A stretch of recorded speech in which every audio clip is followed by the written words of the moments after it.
Welcome to another episode of the Sports by Fry channel, YouTube and podcast form. My name is Fry. JLo is back again joining me. Another AFL fantasy episode. Apologies in advance, my Sports by Fry commitment has been a bit all over the shop lately. My mum and dad are in Toronto, so I'm hanging out with them instead of writing blog posts. So, sue me, but I do have a life, so I'll get something out soon.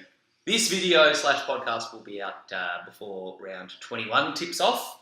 How'd your round 20 unfold, my friend? Yeah, we haven't done a sit-down Sunday because we've been flat out since then.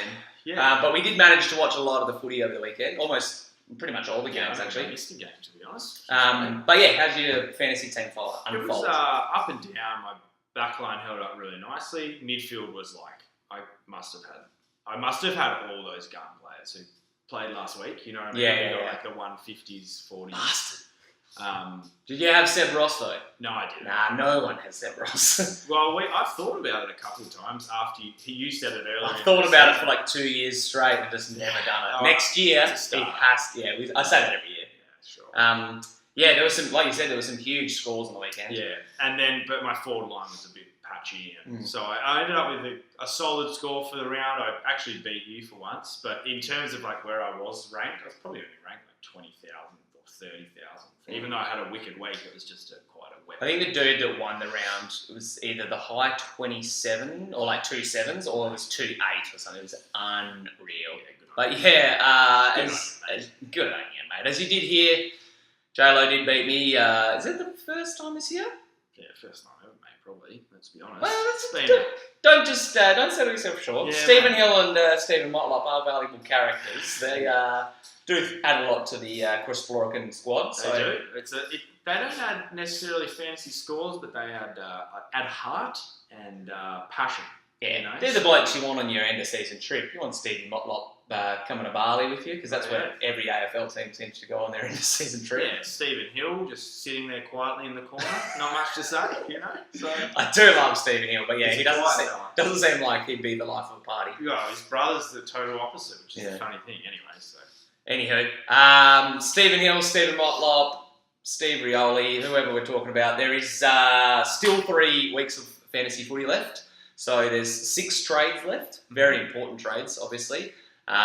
Use yourself, in any leagues, as we discussed the last couple of weeks, for finals ramifications. If you do find yourself lucky enough to have the week off because you won your first final, you could potentially look at doing a double downgrade this week. You did a double down last week, didn't you? Yeah, I got 4, just a tick under 500 in the bank, which I'm going to have to use all of. Anyway, we'll go into that later. But I've got a ton of money. Well, that's what I was going to say, is a lot of people, I got a couple of questions this week from people asking, like, is a double downgrade a good move? I think if you have made it through to the next week of finals and the league is what you want to win, right, you're not too fussed with overall rank, then lock and load, trade out 2 bench rookies, make as much cash as you can, or whoever you have to trade out to throw on top of a couple of premiums. I think that's a wise move this time of year. Yeah. Even though I am playing for overall rank, it's still like I've got 22 dudes on my field that I'm like, they're solid players. Like, it's not like there's anyone there I'm just like, oh fuck, I have to get rid of them ASAP. It would be a bit of a luxury upgrade if I did get rid of them. So double downgrade is a good spot. Yeah, but double downgrade is still a play, even if you do care of overall rank. Got to be careful in that last week. If you've got a couple of Richmond blokes, no one would because they don't score. But if you did, they might rest against going into the finals. Minor premiership wrapped up. West Coast will probably be similar, and probably whoever's in the. If you're in the top 4, I would rest. Yeah, it doesn't make a lot of sense for a team who locks down a final spot in that last fortnight to.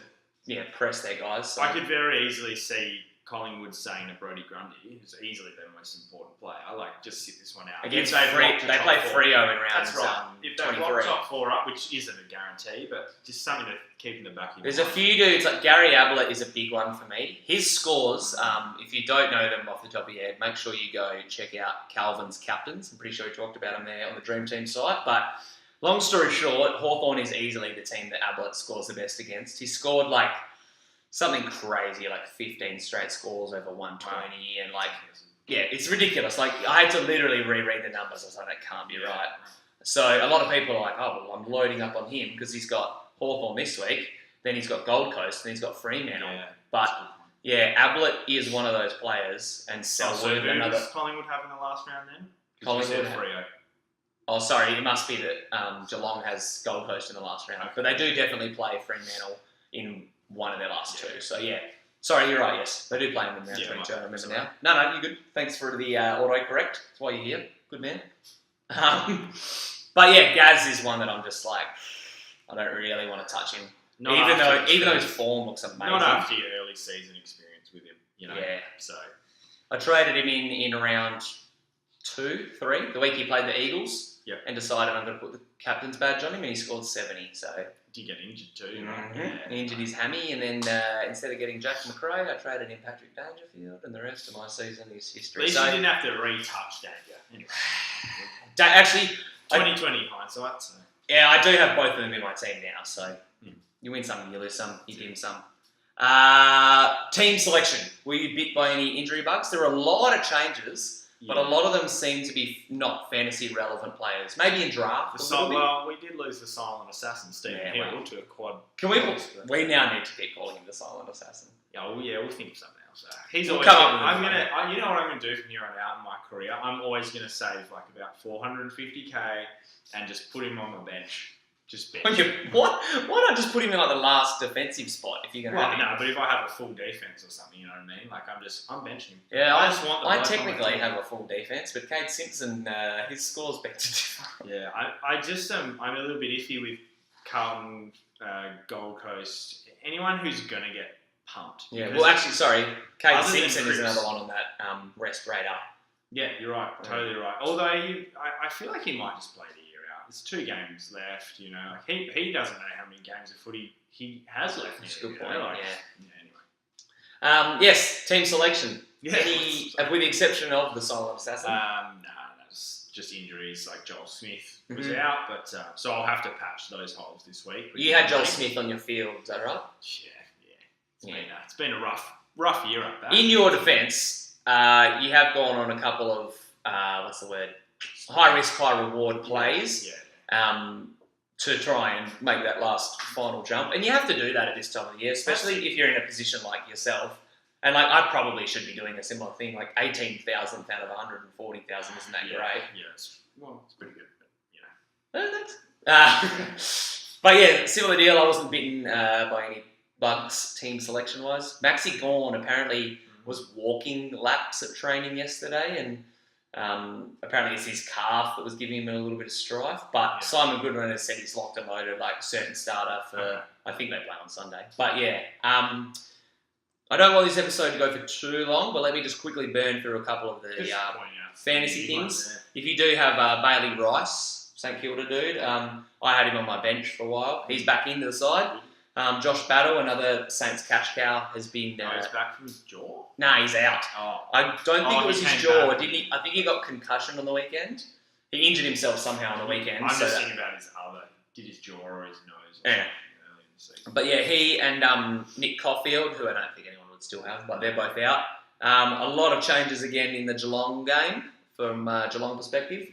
They have Ryan Abbott delisted after getting 93 on the weekend. What does this man have to do? It doesn't necessarily equate to a good game of footy. Absolutely not. And Reece Stanley is coming back in. So fair but enough. It would have been nice to see Abbott get a couple more points. Yeah, I guess going up against Hawks with no... McAvoy. He's not there, is he? No, they have John Segler, who's actually in my draft team, because I had started with Paddy Ryder, got injured, so I got rid of him, got Sanderlands. Yeah. But when I picked up Sandy, I picked up Sean Darcy too. Okay.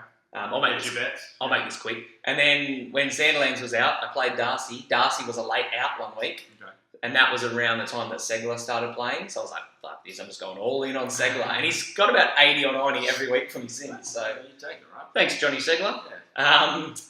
But yeah, better than Steph Martin, right? Absolutely. All right. Anyway, let's talk about him a bit later. But not a lot else to report from the Geelong Hawks game. Ooh, huge changes in the sweeping. Yeah, in the Suns Tigers game. Basher Hooley's in, Prestia's in, Soldo's in because Toby Nankervis is out injured, which could, again, hurt a couple of draft Good teams. for Jared Witts, though, if you've got him. Very big. Or if you're looking to move Steph Martin, because he's been playing a bit dodgy. Yeah, Witts could be a nice unique. He's the one bloke I would trust in that team to at least get a Witsy? 90. Yeah, because he's got the hit-outs, True. And he seems to get like 40 or 50 a game. Every ruckman seems to get 40 or 50 in the current league.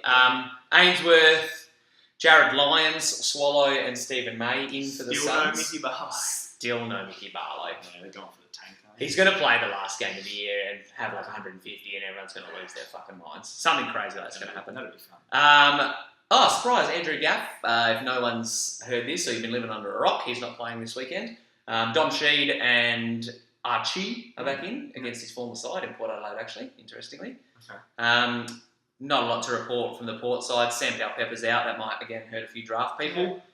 From the Giants-Crows clash, Deledio, Green, Dawson Simpson, and Sammy Taylor all outs. Again, I don't think a lot of people would have them. And the ins, very similar. I don't think a lot of people would have them, apart from Timmy Taranto. However, when he probably got injured / dropped last week, 2 weeks ago. He also had that weird middle drop. Yeah, people probably made a move on him. From the Crows side, not a lot to report. Cheney or Douglas come in. If you have Cheney or Douglas in your side, you're not doing fantasy, right? No offence. Tommy Cutler's back in for the Lions this week. Big Tommy Cutler fan. Watch him drop 93 points on the weekend. Yep. James Aish, DeGoey, and Adam Oxley are the ins for the Pies, with not a lot out. And then the Sunday squads, they haven't been finalised yet, but Higgins is in, though. I was going to say Higgins and Declan Mountford. Shout out to Deckers. In for the Kangaroos. Yep. Bulldogs side of things. Couple of people lot. do have still have Tim English randomly. I hope they don't. On their bench. Poor bastards. But yeah, Tim English has been included into the squad. Rourke Smith, the only omission from that one. Demons versus the Swans. When it comes to omissions, Joel Smith's broken collarbone from the D's. He's the only out from those games at the moment. I mean, the sides could obviously change. Das Cameron and Dan Hanbury are the ins into the squad. Wouldn't be surprised to see Cameron play against Gone. Yeah, that'd be interesting to watch, actually. They might say that, Sinclair's going to need a ton of help. When they played, who did they play when he made his debut? I can't remember. When Das made his debut, he sucked. Yeah. But I didn't actually watch the game, so I don't know how his scores suffered. Anyway. And finally, more big changes in the Freo Carlton game. Kennedy O'Shea, Andrew Brayshaw, the silent assassin Stephen Hill, and Darcy Tucker are the outs, with about 98 people coming in from both sides. With Sam Switkowski apparently set to make his debut for Freo. Forward, 170k up. Okay. So that could be a nice downgrade target if you want to kind of. He's going to play the year out too. Maybe not. Probably. It's like we've said, Freo does have that bit of that youth policy going. Brayshaw is a bit of a mid forward anyway, so it might just be a good little replacement. Could be. But yeah, he could be a perfect downgrade target if you want to make a bit of money. You could get rid of Josh Battle or someone like that just to pocket as much cash as possible, which is, funnily enough, a situation I'm in this week. Yeah. I think with my trades, I'm going to be going Joel Smith just down to a 170k. I'm probably going to get Francis Watson because I'm a big Franny Watson fan. Yep. And then I will be, I don't know. I really, really want to get rid of Isaac Heaney. And at this stage, if I do, I'll be bringing in Menegola, but Steph Martin to Brodie Grundy is just almost too tempting to pass up. I would love to see the tackle numbers for Melbourne's opposition, because that would give me a fair bit of that would probably be Heaney in or out for me. It's a good point. Melbourne seems like sort of team who plays really free flowing, so maybe tackles would be low. But I don't know. So I think off the dome, this is an educated assumption, but I think from memory that the D's are pretty tough to score against fantasy-wise recently. Right. Across the board, I think they're in the high end, middle of the pack. Yeah. Like 9th, 8th, something like that. Hardest. High end. They're like the 6th or 7th hardest team to score against. But I think in the last month or so, they've been pretty stingy. So they did have Gold Coast. True. But yeah, I'm a little bit hesitant to keep Heaney because I think he's got them, then he's got the Giants, and then I don't know, he's got Hawks or something, like another tough-ish team. So yeah, a little bit worried. So yeah, I'll do one of those two moves. At this stage, I think I'm just going to fuck it and just get rid of Heaney. Everyone else seems to be doing that Martin to Grundy move, so I might just buck the trend. Because I genuinely think that even though Grundy's played them 2 or 3 times, his scores against Port, who he plays next week, are very low. Yeah. And Steph Martin has only lost like 1 or 2 fantasy matchups this year. Very, very different kettle of fish to when he beat Brodie Grundy last time. I think it was 130 from Steph and 110 or something like that. But 33 to 110. Well done. Book it. But yeah, I do not have a lot of faith in Steph, but I have more faith in him than I do in Heaney. So that's what I'm thinking. Yeah, interesting. I'm okay with Heaney at the moment. Yeah. He's had a bit of a dodgy run for like 2 weeks, but came back from that injury, got 100, like looked okay. The Swans have just looked a bit out of sorts. They haven't. You're right, actually. And Heaney's playing that sort of weird sweeping backman role. So I think if they manage to get back on track, I reckon Heaney might just be fine. Like just back to arguably a top 6 forward. Well, he was, you know. So, yeah. I'd be leaning towards the Martin trade if I'm going either of those two. I think he scored 2 60s in his last 3, but I think it was also sandwiched with a 90. Yeah. And before those last 3, from memory, I think he had 100 Yeah. or a high 90s, 80s, something like that. So really, considering how in flux the forward line is at the moment, it's not a terrible move. But Gonna play around with the C this week or keep it? Tempted to. Yeah. If I do, I think Drop a bomb. No, there was someone I was like, yeah, I'm going to go that person. I'll think about it. Tell me your trades and I'll look through my team. So I need to obviously move Smith and Hill out of my back line, which actually is nice because it will really shore my back line up. Yeah, I think that'll leave me with a full back line in all honesty. So I'll go, what I'm thinking is Hill for Chris, because I think he might be turning the corner back to his early season form. He had that 100 and something last week and he's down 100 off his season start prices. Yeah, right. Still averaging 90, so I reckon he might be a good go. And then I think I'll just plug the hole with Jakey Lloyd, even though Sydney doesn't have a great run. If they're getting flogged, it's going to be down there a lot. He takes all their kickings. So Jake Lloyd seems like... Lock him. I don't want to jinx it. I'm going to fucking jinx it. But he seems like a pretty safe 80 plus each week at the moment. He's got a great moustache, so I'm just going to roll with him. It's fucking perfect criteria for mine. Bloody oath. Patrick Dangerfield was the sneaky captain because I've talked about Gary's... Hawthorn. Talked about Gary's huge numbers against the Hawks, but I'm pretty sure Danger has some solid numbers and he's starting to play himself back in a form. He's gone that big 150 against the Crows a few weeks ago, had 128 last week, so that's the one that I reckon is like a real dark horse. A lot of people will go like Whitfield or Grundy or those like popular, maybe slightly unique dudes, but I like Danger. Tell you what, after we did a bit of a deep dive earlier in the week into the West Coast game, and we highlighted Luke Shuey has a field day at the Adelaide Oval. He does, yeah. Like, I'm expecting a big one from him. I think anything under 105 will be a fail. Not just like that's last 5 games at Adelaide Oval is average over 113. Yeah, so I'm just tempering expectations. Of course, no Gaffy in the mid. Nah, no Gaffy. I'm a little bit worried he might get a bit more attention. They don't have a dedicated tagger, do they? No. Powell Pepper's out. No, so it's going to be pretty fun. I don't think Powell Pepper's even tagger. He sort of plays a bit of that role though. He just tackles anyone who's near the fucking ball. Yeah, it's going to be a real freewheeling game down there, actually. I think it's going to be a crack. That'll be match of the round for me. I'll tip that right now. I reckon Hawks Cats is just a blockbuster. Well, their rivalry, their history, it's just... of course, it's a very easy pick. Which was the game of the round last week? What do you reckon? Great question. So there was 5 games that were decided by less. The first 5 were decided by less than a goal. From memory. Friday night clash might have been the pick of the round. All right, let me get this up. This will be the last thing, and then I'll promise I'll wrap up this video. But I genuinely want to pick the right answer here. Which was your favourite game out of the last 3?